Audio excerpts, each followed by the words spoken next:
Hi hello ನಮಸ್ಕಾರ, welcome to my channel.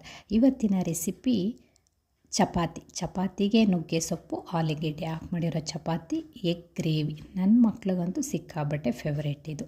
ಮೊದಲಿಗೆ ನಾವು ಮೊಟ್ಟೆನ ಬೇಯಿಸ್ಕೊಳ್ಳೋಣ. ಮೊಟ್ಟೆ ಬೇಯಿಸ್ಕೊಳ್ಳೋದಕ್ಕೆ ಫಸ್ಟೇ ನಾನು ಟಿಪ್ಸ್ ಹೇಳಿದೆ. ಸ್ವಲ್ಪ ಸಾಲ್ಟು, ಸ್ವಲ್ಪ ಎಣ್ಣೆ ಹಾಕ್ಕೊಂಡು ಮೊಟ್ಟೆ ಬೇಯಿಸ್ಕೊಂಡ್ರೆ ಸಿಪ್ಪೆ ಚೆನ್ನಾಗಿ ಬಿಡುತ್ತೆ ಅಂತ ಇಲ್ಲೂ ಅದನ್ನೇ ಮಾಡ್ತಾ ಇರೋದು.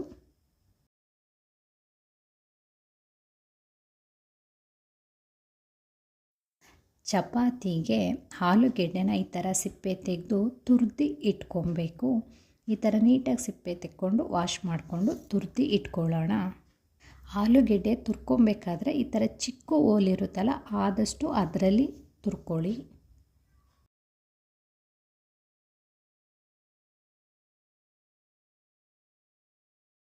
ಗೋಧಿ ಹಿಟ್ಟು ತೊಗೊಂಡಿದ್ದೀನಿ. 2 ಕಪ್ಪು ಗೋಧಿ ಹಿಟ್ಟಿಗೆ 1 ಆಲೂಗೆಡ್ಡೆ ಹಾಕ್ಕೊಳ್ತಾ ಇದ್ದೀನಿ. ಈ ಥರ ತುರಿದು ಹಾಕ್ಕೊಳ್ತಾ ಇದ್ದೀನಿ.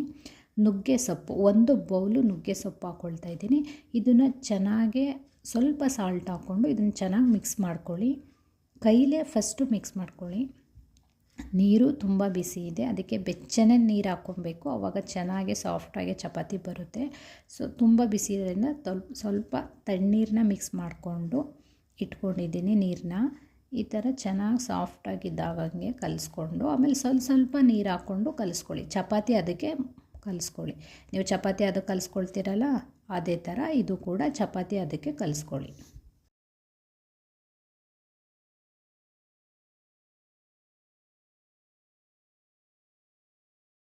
ಇವಾಗ ಸ್ವಲ್ಪ ಎಣ್ಣೆ ಹಾಕ್ಕೊಂಡು ಚೆನ್ನಾಗಿ ಕಲಿಸ್ಕೊಳ್ಳಿ.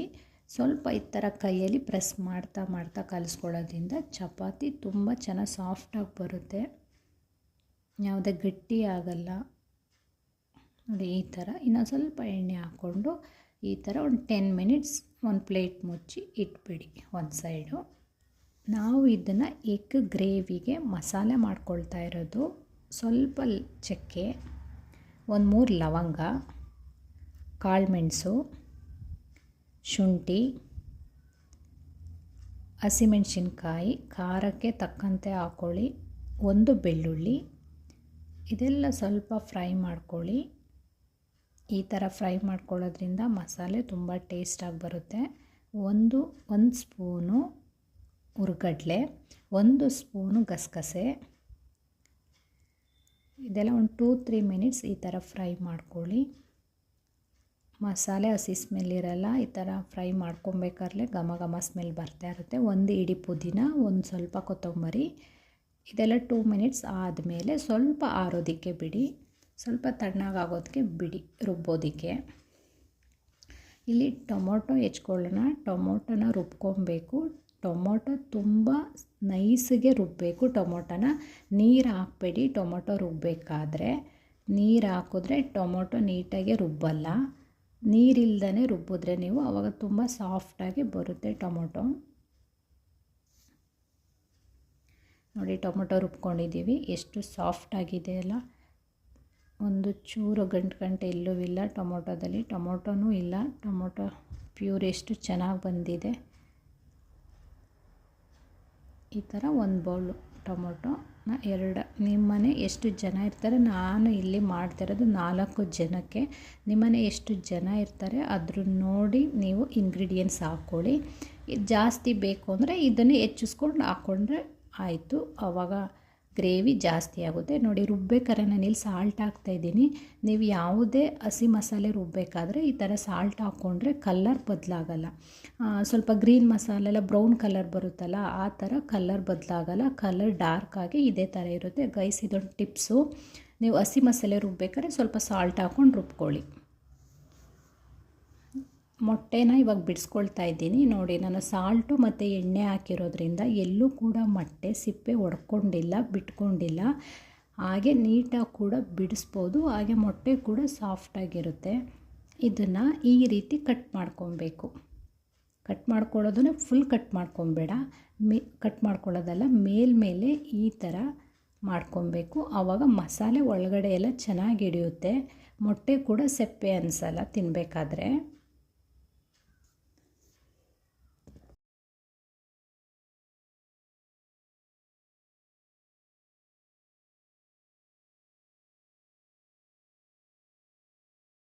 ಅದೇ ಕಡಾಯಿಗೆ ಸ್ವಲ್ಪ ಎಣ್ಣೆ ಹಾಕ್ಕೊಳ್ಳಿ, ಸ್ವಲ್ಪ ಸಾಲ್ಟು, ಸ್ವಲ್ಪ ಚಿಲ್ಲಿ ಪೌಡರ್, ಅರಿಶಿನ ಪುಡಿ ಇಷ್ಟನ್ನು ಹಾಕ್ಕೊಂಡು ಮೊಟ್ಟೆನ ಇಲ್ಲಿ ಫ್ರೈ ಮಾಡ್ಕೊಬೇಕು. 1-3 ಮಿನಿಟ್ಸ್ ಮೊಟ್ಟೆನ ಫ್ರೈ ಮಾಡ್ಕೊಳ್ಳಿ. ಆವಾಗ ಮೊಟ್ಟೆ ಇನ್ನೂ ಟೇಸ್ಟು ಚೆನ್ನಾಗಿರುತ್ತೆ ಗ್ರೇವಿ ಒಳಗಡೆ.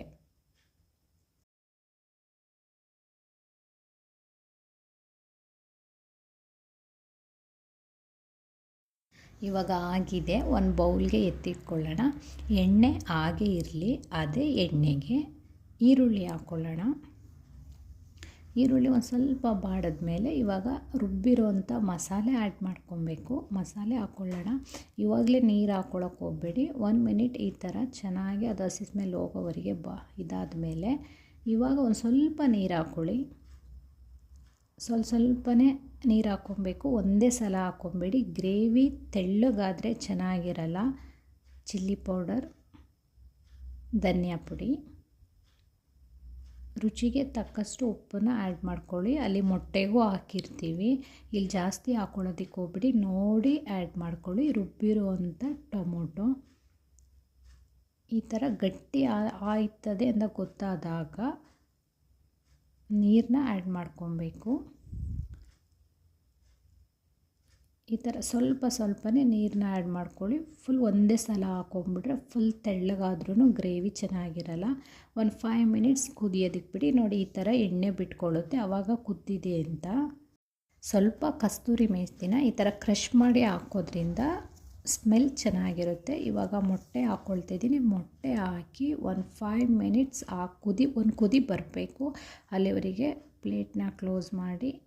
ಇವಾಗ ನೋಡಿ ಬಂದಿದೆ, ಆಲ್ಮೋಸ್ಟ್ ರೆಡಿ ಆಯಿತು. ಎಗ್ ಗ್ರೇವಿ ರೆಡಿ ಆಗಿದೆ. 10 ಮಿನಿಟ್ಸ್ ಬಿಡಿ, ಅದು ತಣ್ಣಗಾದ್ಮೇಲೆ ತಿಂದ್ರೇ ಟೇಸ್ಟ್ ಚೆನ್ನಾಗಿರುತ್ತೆ. ಚಪಾತಿನೂ ರೆಡಿಯಾಗಿದೆ. ಸ್ವಲ್ಪ ನನಗಿಲ್ಲಿ ತೆಳ್ಳಗಿದೆ ಅನ್ನಿಸ್ತು, ಹಸಿಟ್ಟು ಹಾಕ್ಕೊಂಡು ಅದಕ್ಕೆ ಸ್ವಲ್ಪ ಮಿಕ್ಸ್ ಮಾಡ್ಕೊಳ್ತಾ ಇದ್ದೆ. ಇದು ಚಪಾತಿ ಅದಕ್ಕೆ ಬರೋವರೆಗೆ ಈ ಥರ ನಾದ್ಕೊಂಡು, ಈಗ ಎಷ್ಟು ಬೇಕಷ್ಟು ಉಂಡೆ ತೊಗೊಂಡು ನೀವು ಈ ಥರ ಮಾಡಿಕೊಂಡು ಇವಾಗ ಚಪಾತಿ ಲಟ್ಟಿಸೋದಕ್ಕೆ ಸ್ಟಾರ್ಟ್ ಮಾಡಿ. ಅಕಸ್ಮಾತ್ ತೆಳ್ಳಗಿದ್ದರೆ ಚಪಾತಿ ಲಟ್ಟಿಸ್ಬೇಕಾದ್ರೆ ಅಲ್ಲೇ ಮಣೆಗೆ ಅಂಟ್ಕೊಳ್ಳುತ್ತೆ, ಆವಾಗ ಚೆನ್ನಾಗಿ ಬರಲ್ಲ. ಲಟ್ಟಿಸ್ಬೇಕಾದ್ರೆ ನಾನು ಈ ಥರ ಲಟ್ಟಿಸ್ತೀನಿ, ನೀವು ಯಾವ ಥರ ಬೇಕಾದರೂ ಲಟ್ಟಿಸ್ಕೊಬೋದು.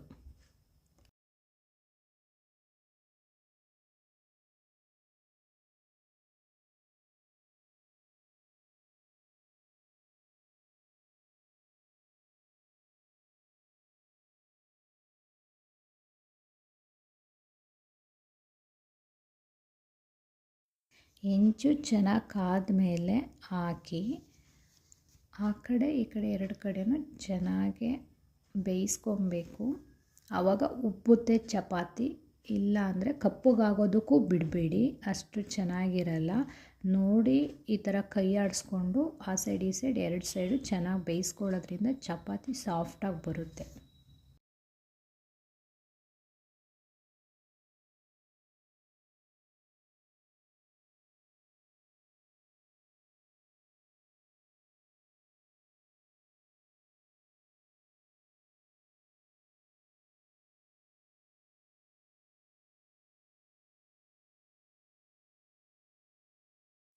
ಒಂದು ಚಪಾತಿ ಆಲ್ಮೋಸ್ಟ್ ಬೆಂದಾಯಿತು. ಇನ್ನೊಂದು ಚಪಾತಿನೂ ಅದೇ ಥರ ಹೇಗೆ ಲಟ್ಟಿಸ್ಕೊಳ್ಳೋದು ಅಂತ ನೋಡಿ.